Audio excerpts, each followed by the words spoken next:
Hello और नमस्ते दोस्तों, कैसे हो आप सब?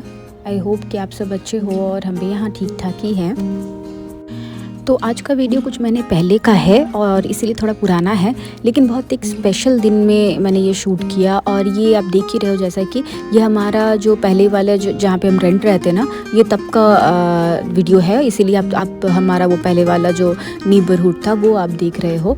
तो स्पेशल दिन इसीलिए था क्योंकि बहुत अच्छी सी धूप हुई थी और इतना अच्छा सनी वेदर था, पर उसके साथ-साथ उस दिन मेरा बर्थडे था। तो हमने प्लान किया था कि मेरे बर्थडे पे किसी एक अच्छी जगह जाएंगे, किसी एक स्पेशल जगह जाएंगे और इसीलिए हम लोग निकल पड़े हैं अभी। तो वो जगह क्या है मैं आपको बताऊंगी, लेकिन उससे पहले अभी हम चलते हैं और हमें टैंक रिफ़िल करना है, पेट्रोल लेना है। तो मैं आपको जो दिखाती हूँ कि यहाँ पे जो टैंक स्टेशन होता है, फ्यूल स्टेशन होता है, वो कैसा होता है। तो ये बेसिकली घर के सबसे पास वाला है, टिंक जिसका नाम है। और यहाँ पे जैसे मैंने पहले भी शायद आपको बताया हुआ है कि नीदरलैंड्स में एक चीज़ है कि आपको गैस स्टेशन पे, आपको पेट्रोल स्टेशन पे कोई लोग नहीं मिलेंगे जो कि आपको हेल्प कर देंगे टैंक रिफ़िल करने में। वो आपको खुद करना होता है और पेमेंट के लिए इधर आप ये जो सामने देख रहे हो, ये जो मशीन है, इसमें आप पेमेंट कर सकते हो। और जो सामने एक छोटा सा टैंक हाउस रहता है या जो एक छोटा सा शॉप रहता है, वहाँ पेमेंट आप कर सकते हो। तो पहले हमको खुद से जब पेट्रोल लेना होता है तो पहले हम पेमेंट की मशीन के पास जाते हैं और वहाँ पे ना आप अपना कार्ड पंच करते हो। तो एक मिनिमम अमाउंट जो होता है ना, वो कार्ड वो होल्ड करके रखता है, वो मशीन आपके अकाउंट से वो पैसे होल्ड करके रखता है। और फिर जितना आप तेल लेने का डिसाइड करते हो, जैसे यहाँ पे हमने डिसाइड किया था कि हम इतना लीटर तेल लेने वाले हैं, जैसे कि 20 लीटर तेल लेने वाले हैं, पेट्रोल लेने वाले हैं। तो 20 लीटर के हिसाब से हमने पेट्रोल लिया। तो जो पैसे थे जो उन्होंने हमारे यहाँ से डिडक्ट किए थे, वो 20 लीटर का वो डिडक्ट कर लेंगे और बाकी फिर हमारे अकाउंट में आ जाएगा। एंड दैट्स इट, पेट्रोल हो गया हमारा लेना। ये दूसरा पेट्रोल स्टेशन है, तो थोड़ा चलने के बाद ही दूसरे पेट्रोल स्टेशन पे हम रुके थे, क्योंकि जैसा कि आपको पता ही है, एज़ यूजुअल ड्राइवर जी को और मेरे पतिदेव को कॉफ़ी चाहिए। तो उसके बिना आप यहाँ पे ड्राइव करना उनके लिए थोड़ा दिक्कत हो जाता है। तो अगर 2-3 घंटे का ड्राइव है तो एक कॉफ़ी तो बनती है, इसीलिए कॉफ़ी भी आपको खुद ही लेनी होगी।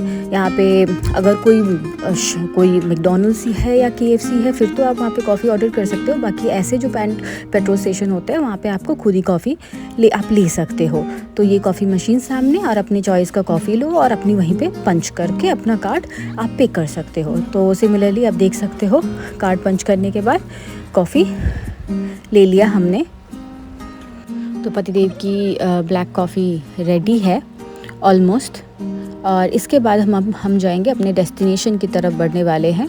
तो आज जो हमारा डेस्टिनेशन है दोस्तों, मुझे बहुत दिनों से मन था कि जब से हम नीदरलैंड्स आए हैं, लगभग 2 साल होने को जा रहे हैं, और यहाँ ना हम ढूंढ रहे थे कि मंदिर अगर कहीं मिले तो मैं थोड़ा, क्योंकि इंडिया में भी जब हम लोग बर्थडेज होता है ना, तो हम सुबह सुबह उठ के सबसे पहले एक मंदिर जाके पूजा देके उसके बाद ही अपना बाकी का दिन स्पेंड करते हैं। तो यहाँ पे भी मैंने सोचा था कि मुझे पहले दिन, अब मेरा जो अपना बर्थडे मैं यहाँ पे मनाऊंगी, मुझे पहले मंदिर ही जाना है।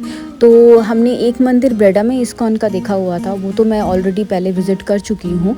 बट ये इस्कॉन का जो मंदिर है, ये बेल्जियम में है और बहुत काफ़ी फेमस भी है ये मंदिर, और मैंने सुना है कि ये बहुत सुंदर भी है।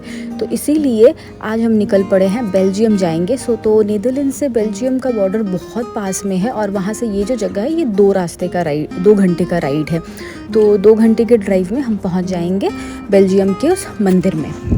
तो दोस्तों, यूरोप में रहने से ना एक फ़ायदा होता है, अगर आप यूरोप की किसी भी कंट्री में रह रहे हो ना, तो वहाँ से जो पास की जो भी कंट्रीज़ होती हैं, या फिर उसके थोड़े आसपास की जो कंट्रीज़ होती हैं ना, वो ट्रैवल करना या फिर वो विज़िट करना बहुत ज़्यादा हेक्टिक नहीं होगा, क्योंकि सारे जो कंट्रीज़ है आसपास, वो लगभग 1 या 3-4 घंटे की दूरी पे होता है। हाँ, अगर आपको जैसे यहाँ से जर्मनी जाना है, अगर नीदरलैंड से हम जर्मनी बाय कार सोचते हैं जाने का, तो वो थोड़ा दूर पड़ जाता है। बट फिर भी ड्राइव करना, अगर 8 घंटे ड्राइव करना है, तो वो उतना हेक्टिक नहीं लगता है। और आप समझ सकते हो कि एक कंट्री से आप दूसरी कंट्री पहुंच जा रहे हो लगभग, क्योंकि जर्मनी बहुत बड़ा है, तो ऑब्वियसली 8 घंटे वहाँ पे लग रहे हैं। तो ये यूरोप में रहने से ये एक बेनिफिट हो जाता है। हमको भी ऐसा लगता है कि 2 घंटे ड्राइव करने से हम नीदरलैंड से सीधे बेल्जियम पहुंच जा रहे हैं। तो देखिए बातें करते करते हम पहुंच भी गए। मैं आपको ये बताना भूल गई दोस्तों कि नीदरलैंड्स में जो स्पीड लिमिट है ना, वो अगर आप हाईवे पे हो तो स्पीड लिमिट मोटरवे की जो होती है वो लगभग 100 किलोमीटर पर आवर होती है। बट उसकी एक टाइमिंग होती है कि सुबह 6 बजे से शाम के 7 बजे तक, और फिर रात के 7 बजे से सुबह के 6 बजे तक आप 120 से 130 किलोमीटर पर आवर की स्पीड में गाड़ी ड्राइव कर सकते हो, कार ड्राइव कर सकते हो। तो ये नीदरलैंड्स की स्पीड लिमिट है। ऐसे ही थोड़ी सी हेर फेर है, बट बाकी कंट्रीज़ के भी ऐसी ही है। और देखिए भी देखा जाता है कि इनसाइड बिल्टअप एरिया है या फिर आउटसाइड बिल्टअप एरिया है, तो उस पर भी स्पीड लिमिट डिपेंड करती है।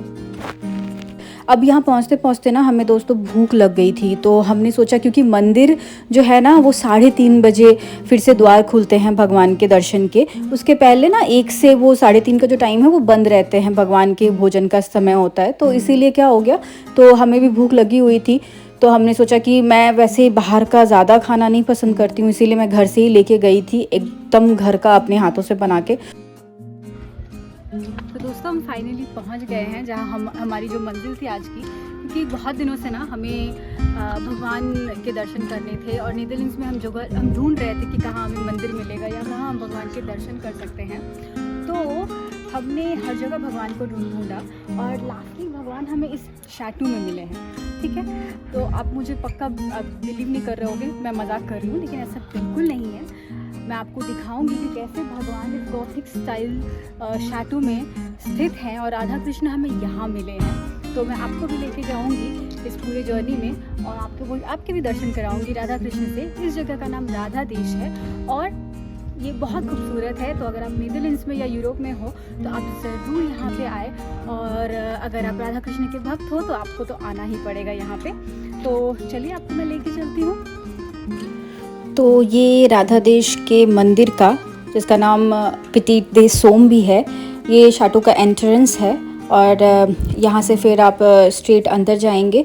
इसके अंदर आपको जो सामने जो मेन बिल्डिंग मिलेगी बेसिकली वो है, उसमें राधा कृष्ण की मूर्ति है और भगवान वहाँ पे हैं। उसके साइड में उन्होंने एक अच्छा सा अरेंजमेंट भी किया हुआ है खाने का, जैसे कि आप दूसरे इस्कॉन के मंदिरों में देखोगे कि वहाँ पे खाने का जो अरेंजमेंट किया हुआ रहता है, तो यहाँ पे भी है जिसका नाम गोविंदाज है। और एक शॉप है जिसमें इन्होंने भगवान की जितनी भी जो सामग्री मिलती है पूजा की वो सारी सामग्री वहाँ पे रखी हुई है। धूप कहिए, अगरबत्ती कहिए, कैंडल्स, या भगवानी अगर आपको चाहिए, उनकी मूर्तियाँ चाहिए तो वो भी यहाँ पे एक सामने वाली मंदिर में मिलती है। इसके अलावा पीछे खाने का एरिया है जहाँ पे जो भक्तगण है वो वहाँ पे अपना जो भोजन होता है, जो खाना होता है, लंच डिनर या ब्रेकफास्ट वहाँ पे करते हैं। फिर उन्होंने गेस्ट हाउस भी करा हुआ है, बनाया हुआ है, और ये एरिया काफ़ी दूर दूर तक फैला हुआ है। ये जो मंदिर का पूरा जो एरिया है बहुत बड़ा है, क्योंकि इनका सारा कुछ जैसे कि आप जैसे कि इंडिया में आप देखते हो इस्कॉन की मंदिर है, वैसे ही है जहाँ पे नेचर से बहुत क्लोज रहते हैं लोग। गाय, उसके बाद क्या कहता है, एकदम वहाँ से वो जो प्योर दूध होता है वो लेके खाना बनाना, सारा सात्विक जो अरेंजमेंट होता है सब उन्होंने किया हुआ है। तो क्या, क्योंकि मैंने आपको बताया कि मंदिर अभी बंद है 3:30 बजे तक, तो हम चले आए थे गोविंदाज में। तो हमने सोचा कि यहाँ का सात्विक भोजन भी ट्राई किया जाए, ऑल्दो हम खाना खा चुके थे तो वो हमने किया। और उसके वहाँ पे भी और मंदिर के अंदर काफ़ी किताबें भी मिलती हैं, रिलीजियस जो किताबें हैं वो भी मिलती है। तो इसीलिए हमने पूरा जो कैंटो होता है श्रीमद् भागवतम का वो लिया, क्योंकि भागवत गीता तो हमारे पास ऑलरेडी है, लेकिन भागवतम हमें पढ़ने का था। तो हमने पूरा जो सारे कैंटोज उसके लिए श्रीमद् भागवतम के, और वो इतना भारी था कि उसको पहले गाड़ी में रख के आना पड़ा। और अब हमने यहाँ से ये जो स्कैन आप देख रहे हो, जो बारकोड है, उसको स्कैन करके आप खाना ऑर्डर कर सकते हो।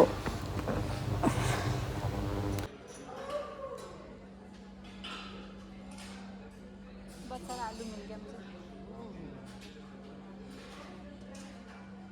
চামচ ওখান থেকে নিয়ে নাও, দুটো নেবে। Thank you. तो दोस्तों सात्विक खाने में हमने मिक्स खिचड़ी, मिक्स वेजिटेबल वाली एक सब्ज़ी पनीर के साथ, और जो एक टाइप की राइस भी थी वो भी ली, और उसके साथ दाल लिया। और यहाँ बैठ के आसपास का जो पूरा जो एनवायरनमेंट होता है वो देखना बहुत अच्छा लगता है। काफ़ी लोग भी आए हुए थे, काफ़ी भीड़ थी आज के दिन। इसके बाद हमने सोचा कि हम वो पूजा की सामग्री वाली दुकान में जाएंगे, तब तक मंदिर भी खुल जाएगी। तो इसीलिए आप भी नेक्स्ट पार्ट देखिए मंदिर के दर्शन के लिए।